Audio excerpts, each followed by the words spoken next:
Pablo Sofia Beatriz Hijazi. Another achievement unlocked para kay Kapuso star Sofia Pablo. Nag-graduate siya sa grade 12 sa ilalim ng Accountancy, Business and Management strand. Dugot pawis daw ang ipinuhunan ng prinsesa ng City Jail star para maabot ang pangarap at pangakong diploma sa kanyang mga magulang.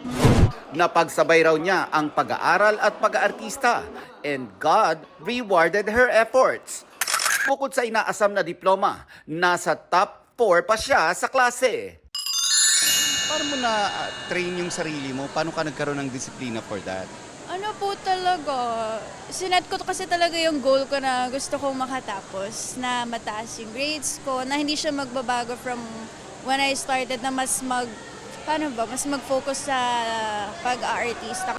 She was able to maintain her excellent performance even though she's doing everything online. Actually, today she will be receiving a special award, a Blessed Jordan of Saxony General Excellence Award. So this is a testament that she really excels in her academics amidst all the busy schedules that she has.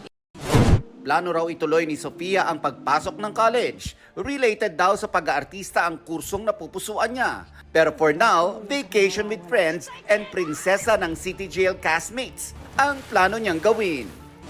Mag-Hong Kong po ako with friends. Graduation gift ni Daddy. Actually, April pa siya nakaplano. Sabi ko gusto ko parang detox, huminga, mag-relax, mag-enjoy.